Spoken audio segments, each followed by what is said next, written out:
ఈ రోజు మనతో పాటు ప్రముఖ ఆర్ట్ డైరెక్టర్ బిఆర్ సింగ్ గారు ఉన్నారు.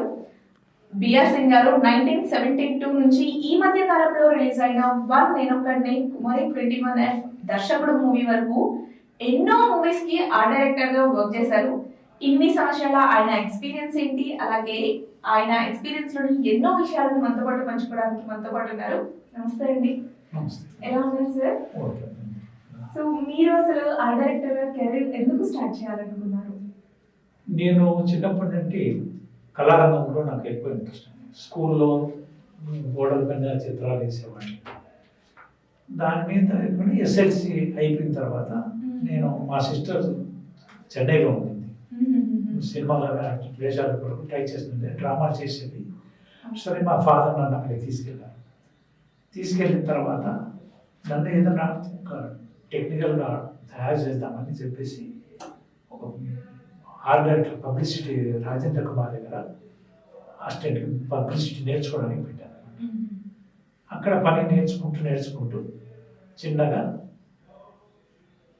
స్కూల్ ఆఫ్ ఆర్ట్స్లో జాయిన్ అయ్యాను. స్కూల్ ఆఫ్ ఆర్ట్స్లో అంటే అక్కడ ఉన్న ఫ్రెండ్స్ చెప్పారు, ఇక్కడ వేస్ట్ సింగ్ ఇక్కడ పైకి రావడం కష్టము, నేను వెళ్ళి స్కూల్ ఆఫ్ ఆర్ట్స్లో డ్రాయింగ్ బెస్ట్గా ఉంటుందంటే సరే అని స్కూల్ ఆఫ్ ఆర్ట్స్లో చేరి ఒక 4 years వరకు చదివాను. అక్కడ లాభం లేదని చెప్పేసి నేను మళ్ళీ సినిమాలు ట్రై చేద్దామని సినిమాల ట్రై గురించి వచ్చాను. అప్పుడు నాకు అక్కడ రూపకళలో ఒక ఆర్ట్ డైరెక్టర్ అసిస్టెంట్ ఉండేవాడు. అతని ప్రోత్సాహంతో చిన్నగా పని కొరకు ట్రై చేస్తున్నాను. మా సిస్టర్ అప్పుడు సినిమాలో వేషాలు వేస్తుంది కాబట్టి సతీ అనసూయలో జస్ట్ అప్పుడు నేర్చుకోవడానికి శాంతారాం గారు, మీరు ఆర్ట్ డైరెక్టర్ గారు శాంతారాం గారు ఆ దగ్గర ఫస్ట్ అప్రెంటిస్గా చేరాను అనమాట. నేర్చుకుందాం ఎట్లా ఉంటుందని చెప్పేసి అప్పుడే సతీ అనసూయలో చేసిన తర్వాత అక్కడి నుండి అక్కడ చిన్నగా నేర్చుకుంటున్నాను. సతీ అనసూయ బిగిన్ అయింది. అయిన తర్వాత మళ్ళీ ఆయన అన్నారు, సింగ్ ఇక్కడ నాకు పిక్చర్ లేవమ్మా, నువ్వు ఎక్కడైనా ట్రై చేయండి. నేను ఇవన్నీ మా సిస్టర్ అప్పుడు కృష్ణావతారం పనిచేస్తాను. కృష్ణావతారంలో గోకులి గారి దగ్గర అసిస్టెంట్గా చేరాను అనమాట. అక్కడ బిగిన్ అయింది నా చదివింది. అక్కడ కేవీ రెడ్డి గారి దర్శకత్వంలో కృష్ణావతారం, కేవీ రెడ్డి గారి దర్శకత్వం కాదు, కమలాకర్ కామేశ్వరరావు గారి దర్శకత్వంలో కృష్ణావతారం.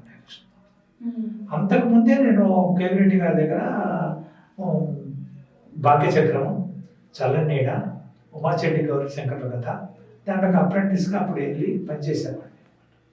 ఆయన అక్కడ సినిమాలు అయిపోయిన తర్వాత నా దగ్గర పిక్చర్స్ లేవు బాబు, నువ్వు ఎక్కడైనా ట్రై చేసుకోవాలి అంటే సరే అని అప్పుడు ఒక ఫ్రెండ్ ప్రోత్సాహంతో చలంగారి దగ్గర చేరాను. చలంగారి దగ్గర దాదాపు 7-8 years పనిచేశాను అనమాట.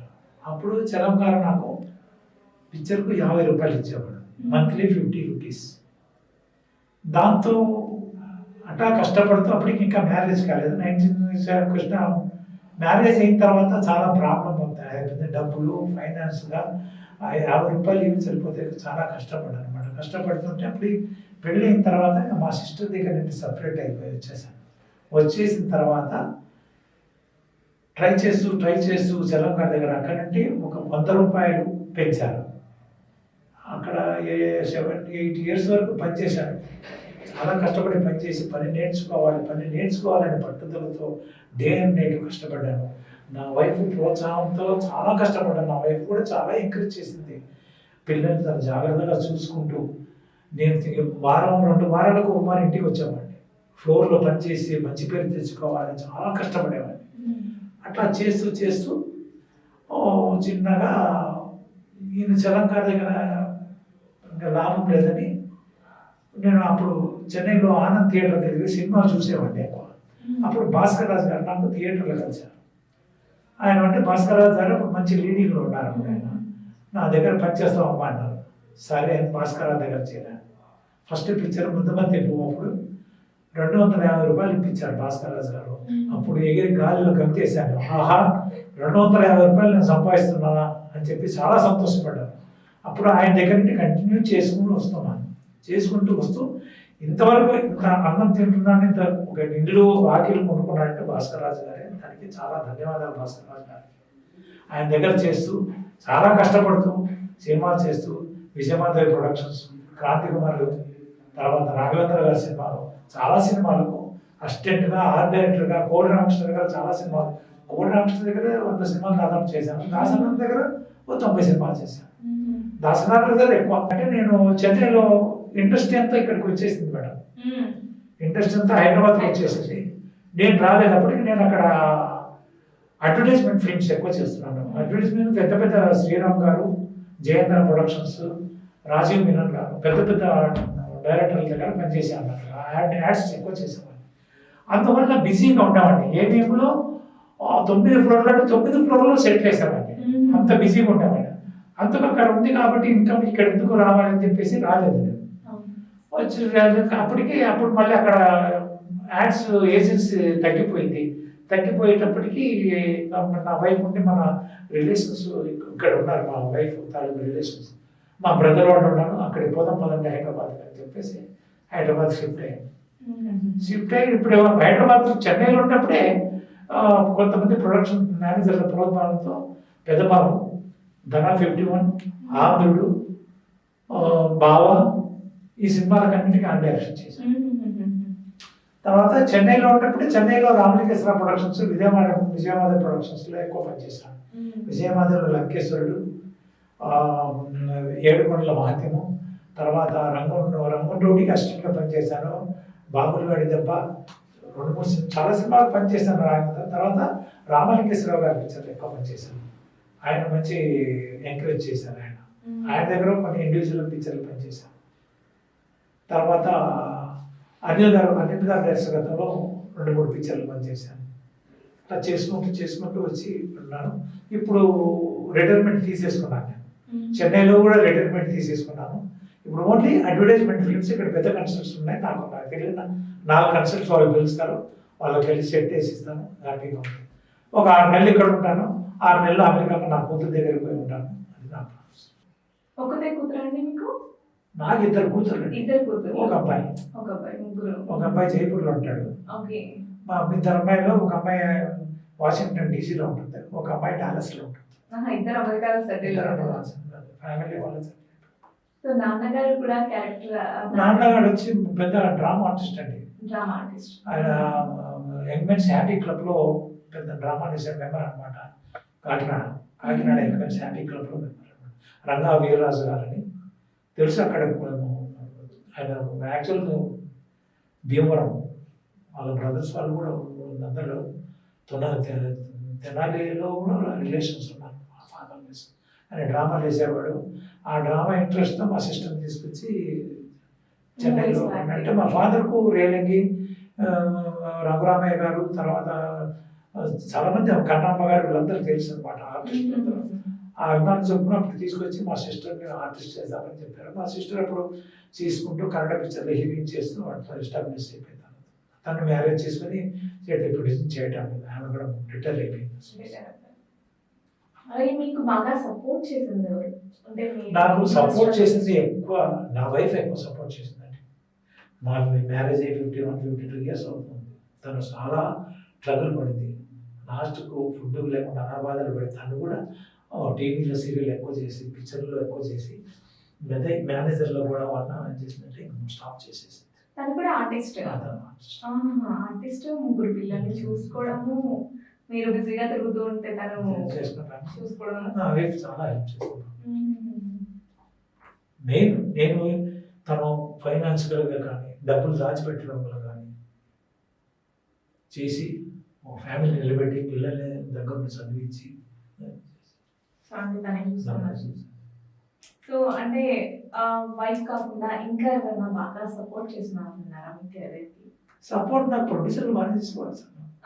కోడరామకృష్ణ చేసేవాడు. దాసనారావు నన్ను అడిగేవాడు ఎవరు కొడుతున్నట్టే అసిస్టెంట్ ఎక్కువ. నేను అసిస్టెంట్ పెద్ద డైరెక్టర్ల దగ్గర అందరూ రాఘవేంద్రరావు గారి సినిమాలు ఎక్కువ చేశాను. సో మీ కెరీర్ లో మీరు చూసిన అప్ అండ్ డౌన్స్, బాగా స్ట్రగుల్ అయిన సిచ్యువేషన్ ఏంటి? అప్ అండ్ డౌన్ అంటే నేను చెనగాడలో ఉన్నప్పుడే చాలా కష్టాలు పడ్డానండి. అది that is the main important. తర్వాత భాస్కరాజు దగ్గర వచ్చిన తర్వాత నేను కష్టాలు ఏం పడలేదు. చేసుకుంటూ ఇండివిజువల్ సంపాదించుకుంటూ ఏదో అట్లా గెటానికి ఓ ఇల్లు 2 ఇల్లు కొనుక్కొని స్థలాలు కొనుక్కొని. రీసెంట్ గా చేసిన మూవీస్ రీసెంట్గా దర్శకుడు ఒకటే మా లాస్ట్ దర్శకుడు ఒకటి చేశాడు అంతే. కుమారి 21F దాని తర్వాత దర్శకుడు చేశాను. అండ్ క్యారెక్టర్ ఆర్టిస్ట్ గా కూడా మీరు చాలా సినిమా క్యారెక్టర్ ఆర్టిస్ట్ అంటే నేను ఏమేమి సెట్ చేసినప్పుడు శంకర్ గారు నన్ను నా ఫ్రెండ్ తోడాధర్ని వాళ్ళిద్దరు వెళ్తున్నారట. నేను దాన్ని విష్ చేసి మాట్లాడాను. అప్పుడు శంకర్ గారు మళ్ళీ వాళ్ళిద్దరు అటు వెళ్తూ శంకర్ గారు రిటర్న్ వచ్చేసారు. వచ్చేసి సార్ నా దగ్గర నా పిక్చర్లో మీ క్యారెక్టర్ ఉంది, మీరు తప్పకుండా అయ్యారు. సార్ నేను ఎట్లా సార్ నాకు యాక్టింగ్ తెలియదండి అన్నాను. లేదు నేను చేయిస్తాను, మీరు basket ball and sports man లెక్క ఉండాలి, మీరు నిక్కర్ గిక్కర్ వేసుకుని అంటే సరే సార్ చేస్తాను. అప్పటికి నేను స్కూల్లో చదివేటప్పుడు స్పోర్ట్స్లో నాకు మంచి అనుభవం ఉంది. దానివల్ల స్పోర్ట్స్ ఆడినప్పుడు శంకర్ గారు ఇంత బాగా ఆడుతున్నారు మీరు అట్లా అని చెప్పేసి దాంట్లో మంచి క్యారెక్టర్ వచ్చారు. దాంట్లో చాలా సెంచుకొని ఎక్కువ స్టీల్స్ వాళ్ళ లెంగ్త్ కూడా కొన్ని కట్ చేశారు. అక్కడ శంకర్ గారు భారతీయుల క్యారెక్టర్ వేశాను. కోట రామకృష్ణ గారు నాకు ఎక్కువ పెట్టాను. కోట రామకృష్ణ గారు ఎక్కువ సినిమాల్లో ప్రతి సినిమాలో సెంటిమెంట్గా క్యారెక్టర్ ఇచ్చారు. గూఢచారి 117, తర్వాత గూఢచారి 117, వెంకటేష్ సినిమా ఉందండి శత్రువు, తర్వాత కీలుగురం, చాలా సినిమాలో క్యారెక్టర్ ఆయన పోలీస్ క్యారెక్టర్లు, ఆ క్యారెక్టర్ చిన్న చిన్న క్యారెక్టర్లు ఆయన సెంటిమెంట్ గురించి వేయించుకునేవాడు అనమాట. సెంటిమెంట్ గురించి వేయించుకునేవాడు. క్యారెక్టర్ ఆర్టిస్ట్ గా మీకు బాగా గుర్తింపు తెచ్చిన క్యారెక్టర్ ఏంటి? క్యారెక్టర్ అంటే గూఢచారి 117 మంచి క్యారెక్టర్ అండి. తర్వాత దర్శకుల్లో చాలా మంది చూసి దర్శకుడు అంటాడు భారతీయుల్లో చాలా మంది టికెట్లు చేశారు. ఎక్కడైనా బయట వెళ్ళినప్పుడు కూడా అడిగేవాళ్ళు. తర్వాత శత్రువులో ఒక క్యారెక్టర్ చిన్న క్యారెక్టర్ అయినా అదే మంచి రికగ్నైజ్ క్యారెక్టర్. అది కూడా ఇప్పుడు పాత సినిమాలన్నీ మళ్ళీ టీవీలో వస్తున్నాయి కదండి. అప్పుడు కొంతమంది చూసి నేను బయట ఊర్లో వెళ్ళినప్పుడు కూడా అడుగుతారు, సార్ నేను పిక్చర్లో క్యారెక్టర్ చేశారు కదా. గూఢచారి 117 కృష్ణ గారితో ఎలా అనిపించింది? కృష్ణ గారితో చాలా బాగుంటుంది, మంచి సరదాగా మాట్లాడేవాడు. ఆయన అప్పుడు ఊటీలో స్థలం కొని ఉండేవాడు ఆయన. తర్వాత నేను ఊటీలో చిన్న ఫ్లాట్ పడినవాడిని. దాని గురించి అప్పుడప్పుడు మాకు డిస్కషన్ జరిగేది. కృష్ణ గారు షూటింగ్లో అడిగేవాడు ఏమైంది అని ప్లేస్ అని. అంటే బిల్డర్ కట్టలేదు దానికి. అప్పుడు అక్కడ కొనింది ఊటీలో 75,000 రూపాయలండి. అది విల్లా చిన్న స్థలం కొన్నింటివి. ఆ కృష్ణ గారు కూడా కొనిన్నారు. అప్పుడు అది గొడవ జరిగి తర్వాత దాన్ని అమ్మేసేసాం అనమాట. అప్పుడు అడిగారు కృష్ణ గారు ఎప్పుడన్నా షూటింగ్లో కలిసినప్పుడు. అంటే కృష్ణ గారితో చాలా సినిమాలు, కంచు కాకడ చాలా సినిమాలు చేశానండి. పరమశివుడు అప్పుడు చేసాం. దాని తర్వాత కూడా చాలా సినిమాలు చేసినప్పుడు అంతా కనబడినప్పుడంతా అడిగేవాడు కృష్ణ గారు ఏమైంది అని ఫ్లాట్ గురించి అని అడిగారు అనమాట. సో మీకు బాగా దగ్గరైన హీరో అంటే మహేష్ బాబు గారు అండి. తర్వాత తమిళ్లో సూర్య గారు ఉండడం, అజిత్ గారు ఉండడం. వాళ్ళు ఎంత మర్యాద అంటే అంత మర్యాద. పిక్చర్ పని చేసినా కూడా ఎప్పుడు వచ్చినా అజిత్ గారు ఇక్కడ షూటింగ్కి వస్తారు రామోజీ ఫిల్మ్ సిటీలో. వస్తే ఎంత ఆప్యాయంగా మాట్లాడతాడు తెలిసిన అతను. లేచి వచ్చి కూర్చున్న అతను లేచి వచ్చి మాట్లాడతారు అనమాట. సూర్య గారు మంచి సూర్య గారు మంచి ఇష్టమండి. సూర్య గారితో మహేష్ బాబు షూటింగ్లో ఎక్కడన్నా కనప్పుడు ఎట్టుకున్నావు ఏంటి అని అడుగుతాడు మహేష్ బాబు. అది నాకు చిరంజీవి గారు కూడా మంచిగా. చిరంజీవి గారితో చాలా పిక్చర్ పనిచేశానండి. ఆయన బిజీ కదండి చిరంజీవి గారు. తర్వాత మొన్న ఒక షూటింగ్ అప్పుడు వెళ్ళినప్పుడు సరదాగా కూర్చొని ఒకసేపు మాట్లాడుకున్నాం. పాతకాలము కంచు కాబట్టి అవన్నీ కంచు కాబట్టి అగ్నిగుండము ఆ సినిమాలన్నీ గురించి మాట్లాడుకున్నాం ఒకసేపు. ఆయన సినిమా షూటింగ్ జరుగుతుంది. ఏ సినిమా అంటే హిస్టారికల్ మూవీ అది జరిగింది. పిక్చర్ పెద్ద పిక్చర్ సైరా నరసింహ టైంలో లొకేషన్కి వెళ్ళాను. కెమెరామెన్ రత్నవేల్ అని నా ఫ్రెండ్, డియర్స్ట్ ఫ్రెండ్. మేము నందా అన్నిటికి పనిచేసినప్పుడు ఆయన కెమెరామెన్ నాకు బాగా క్లోజ్ ఫ్రెండ్. అతని గురించి వెళ్ళినప్పుడు మాట్లాడి ఏం ఎట్లా ఉన్నామని చెప్పేసి మాట్లాడుతున్నప్పుడు అంటే వాళ్ళతో నేను ఎక్కువ మూవ్ కానండి ఆర్టిస్ట్ అంతా. నేను ఎక్కువ నా పని ఎంత నేను ఎంత అలో ఉంటూ మాట్లాడతాను. ఎక్కువ మాట్లాడుతూ వాళ్ళని డిస్టర్బ్ చేయకూడదు కదండి. సీనియర్ ఎన్టీఆర్ గారు, ఏఎన్ఆర్ గారు వీళ్ళతో మూవీస్ చేశారు. ఏఎన్ఆర్తో చేశాను. దేవదాస్ మళ్ళీ పుట్టాడు. తర్వాత రామకేశ్వర సినిమా కూడా చేసాము. నేను ఎక్కువ చేయలేదు. రామారావు గారు నాగేశ్వర గారి సినిమాలు 3-4 చేశాను, ఎక్కువ చేయలేదు. రామారావు గారిని ఎక్కువ చేశాను. రామారావు గారి ఎక్కువ. కృష్ణావతారం, వేటగాడు, సర్దార్ పాపరాయుడు, బెబ్బులి పులి, జస్టిస్ చౌదరి, చాలా సినిమాలు చేశాను. ఎలా ఉంటారు రామారావు గారి సెట్? రామారావు గారి సెట్లో ఆయన వర్క్ ఎంత చాలా బాగుంటాడు. కృష్ణావతారం ఫస్ట్ చేసినప్పుడు అప్పుడు మాకు మంచి అనుభవం అంటే నేను ఎక్కువ రామారావు గారికి అభిమాని ఎక్కువ. అప్పుడు ఆయన బొమ్మలు వేసి ఇంటికి పంపించేవాళ్ళం, ఫోన్ చేసేవాళ్ళం. తర్వాత ఫస్ట్ టైం వచ్చి రామగారు పిక్చర్ పని చేస్తున్నాను, అప్రెంటిస్ నేర్చుకుంటున్నప్పుడు చాలా సంతోషం ఇస్తుంది. ఆయన కృష్ణుడికి ఇట్లా వేసుకొని వచ్చేటప్పుడు కాళ్ళకు నమస్కారం పెట్టేవాళ్ళం అందరూ. ఆయన వేగ వేసుకొని వచ్చేటప్పుడు బయట లైట్ మ్యాన్స్, హీట్ మ్యాన్స్ అందరూ మొత్తం నమస్కారం పెట్టేవాళ్ళు. అంటే కృష్ణుడు లెక్క వచ్చేవాడు ఆయన, చాలా అందంగా ఉండేది. వచ్చి ఫ్లోర్లో కూర్చున్న తర్వాత ఆర్ట్ డిపార్ట్మెంట్ వెళ్ళి గోడలకు రంగు, కాళ్ళకు హల్దీ అంతా ఆర్ట్ డిపార్ట్మెంట్ మీద వేసేవాడిని. అది చాలా సరదాగా, అది ఇంట్రెస్ట్గా ఉండేది. వచ్చి ఆయన పని ఎంతో ఆయన చేసుకుంటున్నాను. నాకు మురళీమోహన్ గారు మంచి ఫ్రెండ్ అండి, చాలా మంచి అమ్మాయి. అంటే ఆయనతో దాసనగర్ ఎక్కువ సినిమాలు మురళీమోహన్ గారు చేసేవాడు. ఆయన సినిమాల కన్నిటికీ నేను పనిచేసేవాడిని ఎక్కువ.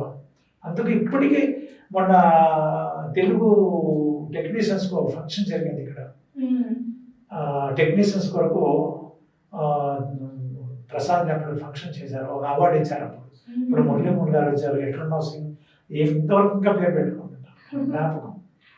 అప్పుడు ఆయన ఇక్కడ గచ్చిబౌలిలో స్థలాలు లేఅవుట్ వేస్తున్నాడు అన్నప్పుడు నేను వెళ్ళి మురళీమోహన్ గారు అడిగాను, సరే మనం తగ్గించండి అంటే ఆయన తగ్గించి ఇచ్చారు. అప్పుడు నేను 600 గజాలు ఇక్కడ కొన్నాను జైబీర్లో.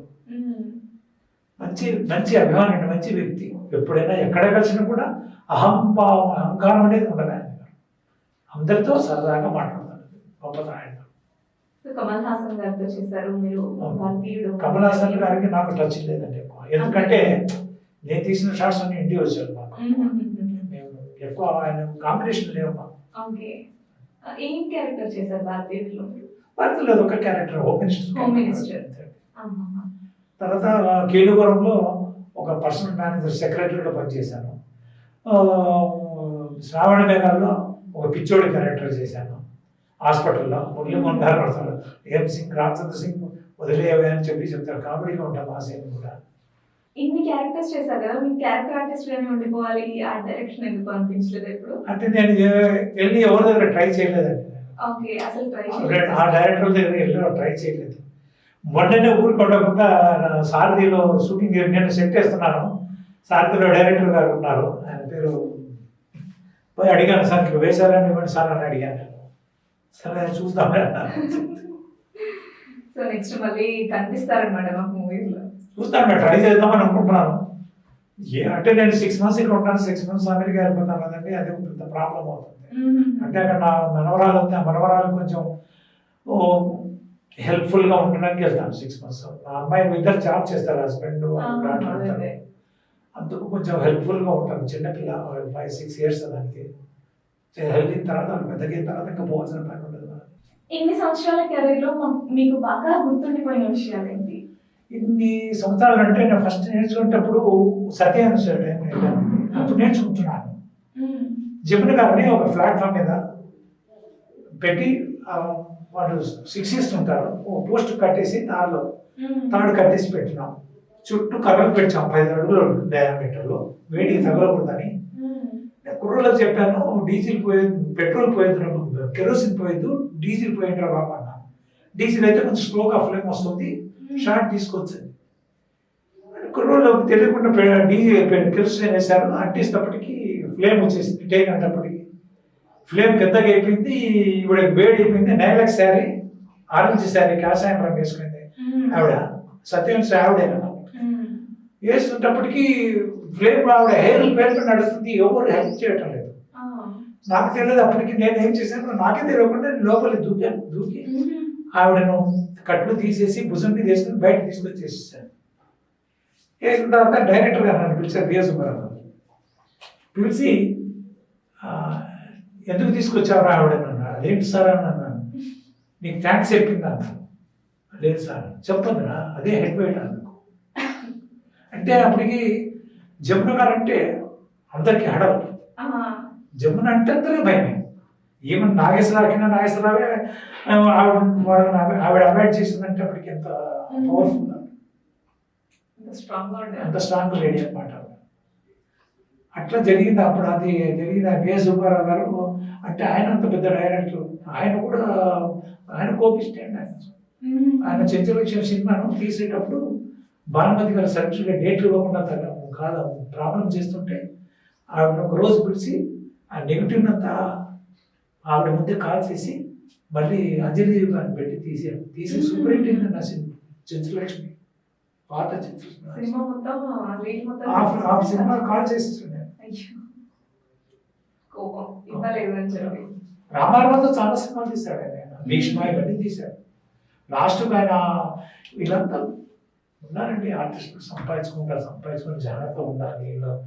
అప్పుడు విస్తుడిగా ఖర్చులు పెట్టి ఆయన వేసే లాస్ట్ స్టేజ్లో చాలా ప్రాబ్లం పడ్డాడు ఆయన. అప్పుడే రామారావు గారు ఇక్కడ సీఎం అయినప్పుడు ఆయన ఒక పోస్ట్ ఇచ్చారు. ఇక్కడ వచ్చిన తర్వాత చనిపోయాడు ఆయన, చనిపోయాడు, అందరూ చనిపోయాడు. అది అట్లా జరిగింది. అప్పుడు అది పెద్ద ఇన్సిడెంట్ నా జీవితంలో. అప్పటికే నా మ్యారేజ్ ఫిక్స్ అయింది. నేనేమైపోతాను నాకు తెలియదు. అందరూ నన్ను తిట్టారు, ఎందుకు చేసుకుంటే హెల్ప్ చేయడానికి మనం పోయాం అంతే, మనకు తెలియదు. అప్పుడు చేసి అదే అట్లా తెలియదు. పెద్ద పెద్ద ఇన్సిడెంట్ లైఫ్లో. మీరు చాలా సెట్ చేసి ఉంటారు. మీకు బాగా నచ్చిన అంటే సాటిస్ఫైడ్ గా ఫీల్ అయిన సెట్ ఏంటి ఇన్ని ఇయర్స్ లో? నేను లంకేశ్వర్లో సెట్ వేసానంటే చాలా సెట్ వేసాను. నేను సెట్ క్రియేట్ చేసి కొత్తగా చేశాను అనమాట. లంకేశ్వరుడు నాకు మంచి పెద్ద సినిమా నేను చేశాను. కుమార్ 21F కూడా బాగానే ఉంటుంది. దాంట్లో మంచి బాగానే చేశాను.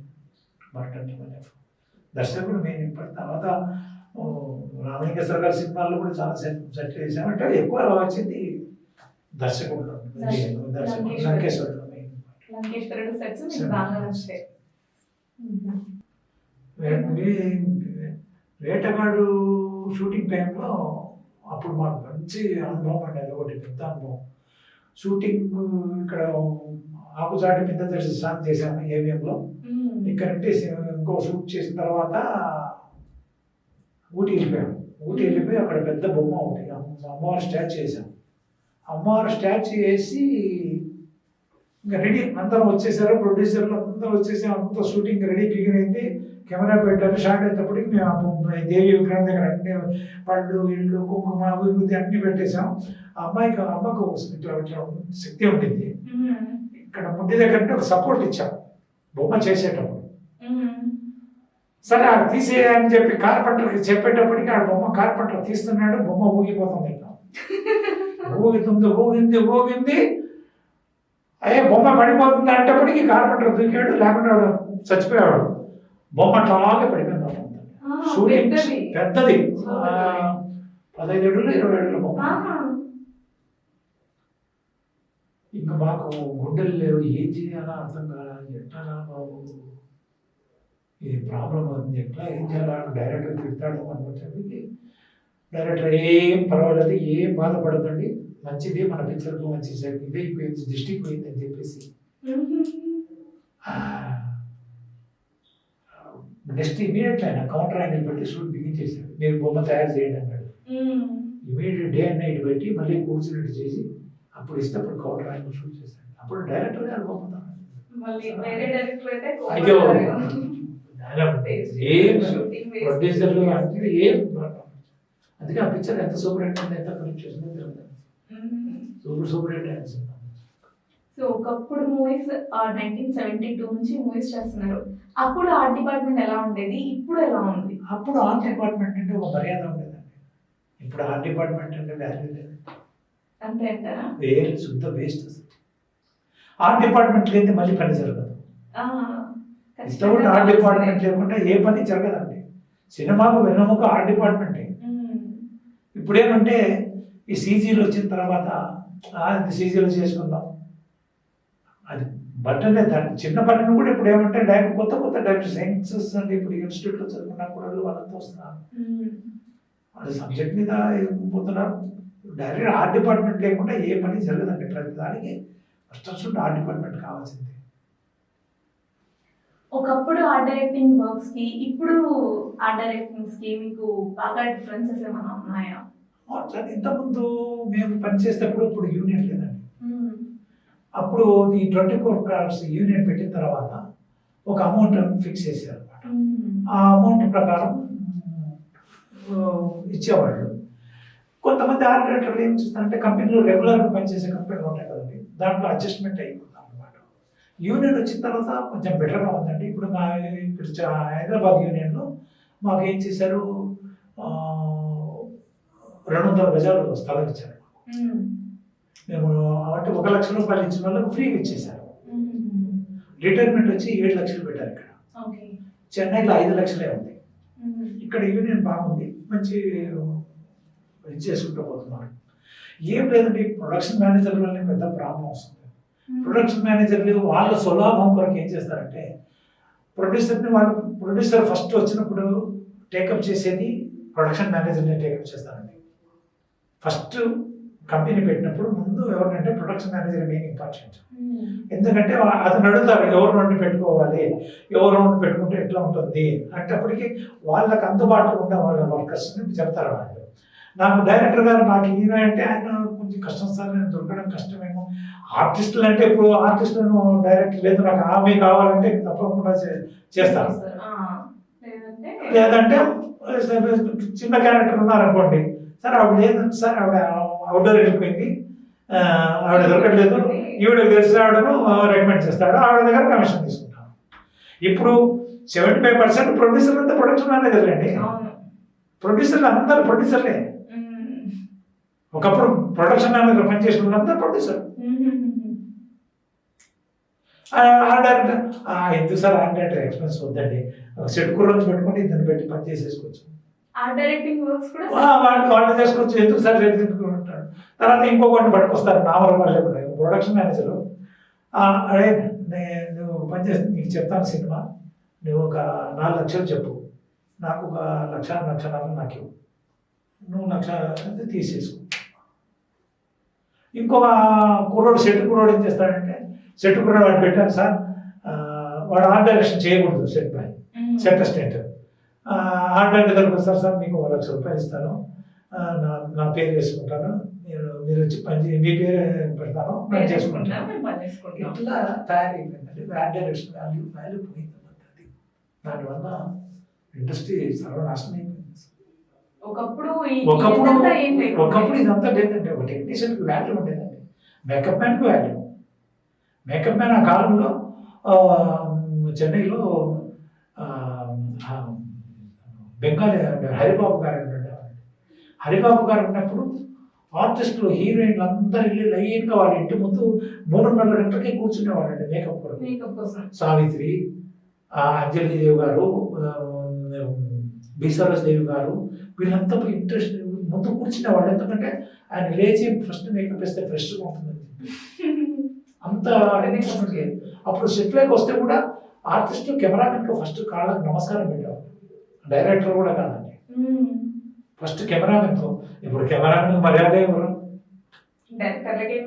డైరెక్టర్గా ఇవ్వరు.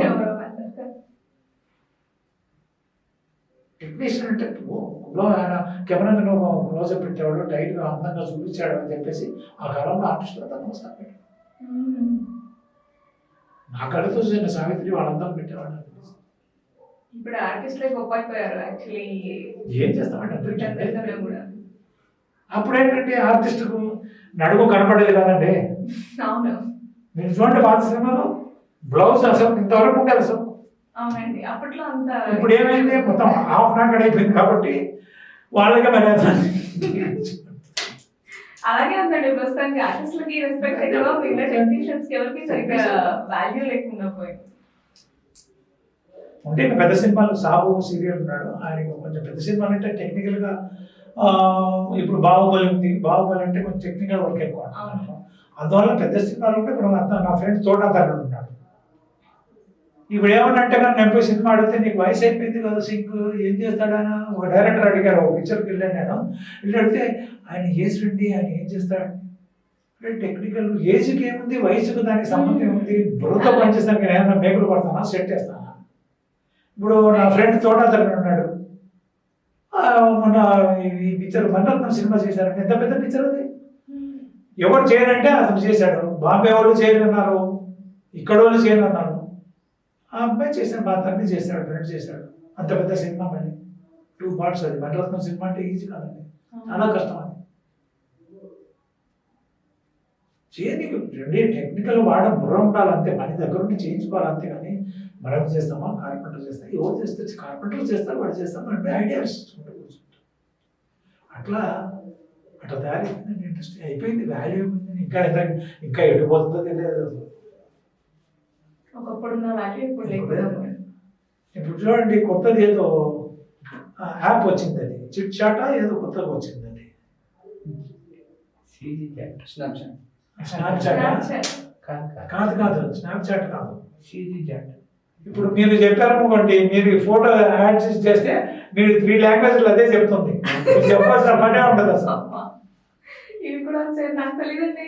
యూట్యూబ్ లో తీర్మానం చెప్పాడు, చూపించాడు. చాట్ అది చూపిస్తాను, మీకు అయిన తర్వాత చూపిస్తాను, అది మీరు డౌన్లోడ్ చేసుకోండి. అది చెప్పాడు. అందుకే మీరు చెప్పాల్సిన తీసుకున్నారు కదా, మీ ఫోటో పెట్టి మీరు ఏం చేసామనుకోండి, మొత్తం ఎన్ని లాంగ్వేజ్ కావాలో నేను లాంగ్వేజ్ చెప్తాను.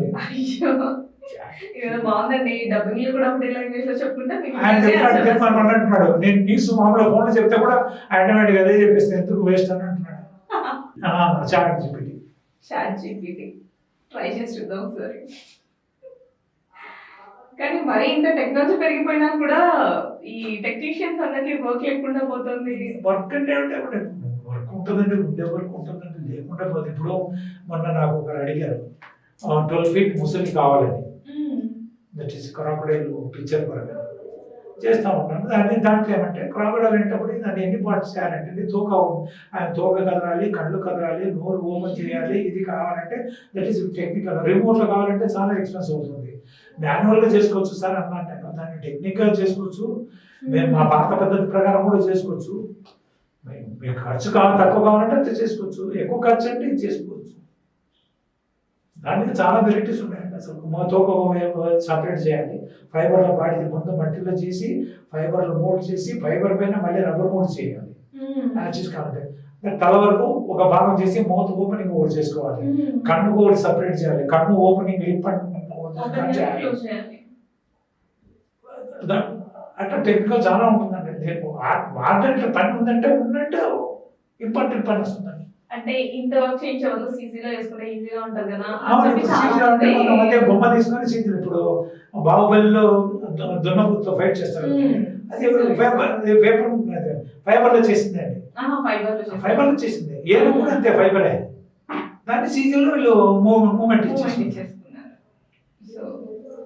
మీరు అప్పట్లో హెలికాప్టర్ పైకి ఎగరడం, అప్పుడు నేను కావాలన్నప్పుడు కూడా చర్మలో కోట రామకృష్ణ గారు నాకు ఫ్లైట్ పోయేది కావాలి, సైంటిస్టులు వచ్చి పంపిస్తారు కూడా జరిగినకి అంటే నేను అన్నాను, సార్ ఫ్లైట్ల కాలంలో డ్రోన్లు లేవు, ఏం లేవు సార్, ఎట్లా సార్ అది చేయడం చాలా కష్టం సార్ అంటే, లేదు నాకు కావాలన్నాను.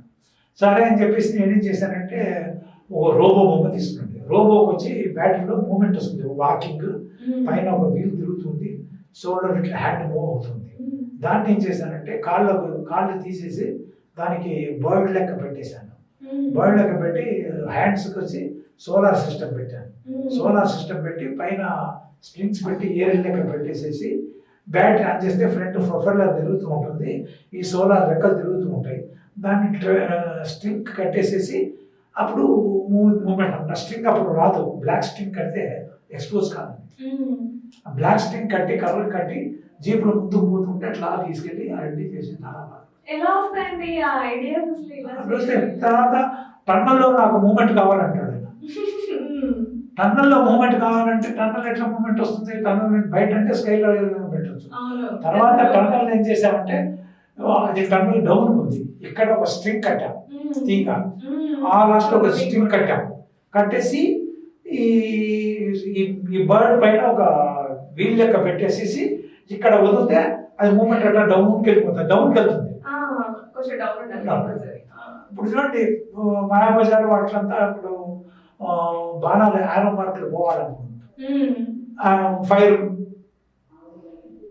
తర్వాత కాగడాలు గద, ఇవన్నీ ఏమంటే అప్పుడు ఈ బాణాలు ఏం చేసేవాళ్ళం అంటే స్ట్రింగ్ ఇట్లా కట్టేసేసి ఇట్లా వదిలేవాళ్ళం అగ్గే అంటించేసి ముందు ఇంజనెట్ వచ్చేది. మళ్ళీ అక్కడ కావాలంటే ఇటు గద ఫైర్ చేసి ఇట్లా పనిపెట్టు అట్లా చేసేవాళ్ళం. అప్పుడు ఆప్టికల్ వర్క్ ఎక్కువ. సీజీ తక్కువ, అప్పుడు అంత సీజీ లేదు. ఆప్టికల్ కూడా అది కష్టమే, ఆప్టికల్ వర్క్ కూడా కష్టం. అందుకే ఎక్కువ టైం కూడా తీసుకునేది ఒక్కో మూవీకి కూడా చాలా 1 year 1.5 year. మేము పని చేసేటప్పుడు అప్పుడు ఈ స్పై పిక్చర్లు, ఈ డ్రాగుల హారర్ పిక్చర్స్ చేయాలంటే చైర్ మూవ్మెంట్ కావాలి అంటే అప్పుడు ఏం చేసేవాళ్ళం, చైర్స్ కన్నీ కింద బేరింగ్లు పెట్టేవాళ్ళం. బేరింగ్లు పెట్టి అక్కడి నుంచి తోసేవాళ్ళం, లేకుంటే ఇక్కడ ఫ్లోరింగ్ నీట్గా పెట్టేవాళ్ళం, లేకుంటే ఇక్కడ స్టీమ్ పెట్టి లాగేవాళ్ళం. తర్వాత డోర్లు ఓపెనింగ్ పైకి పోవాలంటే ఆ సిస్టమ్ అంతా మాన్యువల్ సిస్టమ్ అంతా. అప్పుడంతా మాన్యువల్ సిస్టమ్. ఇప్పుడు మొత్తం అన్ని కూడా అప్పుడు డ్రీమ్ సాంగ్స్ వచ్చినప్పుడు క్లౌడ్స్ దేవలోకం ఉందనుకోండి, దేవలోకంలో కావాలన్నప్పుడు ఏం చేసేవాళ్ళం, అప్పుడు మాకు డ్రైస్ లేదు. అప్పుడు డ్రైస్ లేదు. ఎప్పుడు డ్రైస్ వచ్చింది, డ్రైస్ మిషన్లు వచ్చినాయి. అప్పుడు డ్రైస్ లేదు. అప్పుడు ఏం చేసేవాళ్ళం అంటే సోడా గ్యాస్ సిలిండర్ తీసుకొచ్చి దానికి ఫన్నల్ పెట్టేసేసి ముందు ట్రైల్ ఐస్ పెట్టేసేసి గూనె పట్టేసేసి ఓపెన్ చేస్తే అప్పుడు ఆ ప్రెషర్కు ఆ ఐస్కు ఇది స్మోక్ వచ్చింది. దీంట్లో సువర్ణ సుందరిలో పిలవకురా సాంగ్లు అంతా ఫాస్ట్గా పోతాయి అన్నమాట. ఆ స్మోక్ అప్పుడు అదంతా ఫాస్ట్గా పోతుంది. ఇప్పుడు ఏమంటే డ్రై ఐస్ అయితే కన్నా హాట్ వాటర్ పెట్టేసి ఆ బుక్క వేసామనుకోండి కింద ఫాల్ అయిపోతుంది. ఇప్పుడు అందరికీ దొరికేస్తుంది అప్పుడు డ్రైస్ కావాలంటే చాలా ప్రాబ్లం అండి, లైసెన్స్ కావాలి. అక్కడ మేము చెన్నైలో ఉన్నప్పుడు సదరన్ పెట్రోకెమికల్స్ అని ఒక ఫ్యాక్టరీ ఉండేది మన్నడిలో, అక్కడికి వెళ్ళి తెచ్చేవాళ్ళం. హైదరాబాద్ కూడా అక్కడి నుండి అది కరిగిపోతుంది, దానికి ప్యాక్ చేసి సపరేట్ ప్యాక్ చేసి తీసుకొచ్చేవాళ్ళం హైదరాబాద్ అన్నట్టు. ఇప్పుడు చిన్న చిన్న షాపులలో కూడా దొరుకుతుంది. చిన్న దొరకదు అనుకోండి, దానికి షాపులు ఉన్నాయి. ఇప్పుడు వీళ్ళు ఎక్కువ వాడతారండి. ఎవరంటే ఐస్ క్రీమ్ ఓల్డ్ స్టోరీస్ చూస్తే వాళ్ళు అట్లా. సో చూసారు కదా, బిఆర్ సింగ్ గారు ఆర్ట్ డైరెక్టర్ గా తన కెరీర్ లో చేసిన ఎన్నో సినిమాలు అలాగే ఎన్నో ఎక్స్పీరియన్స్ మనతో షేర్ చేసుకున్నారు. Thank you so much sir. చాలా విషయాలు చెప్పారు మాకు. అంటే ఒకప్పుడు మూవీస్ ఎలా ఉండేవి ఏంటి అని ఇప్పటి జనరేషన్ చాలా మందికి తెలియదు. సో చాలా విషయాలు చెప్పారు. థ్యాంక్ యూ సో మచ్ అండి.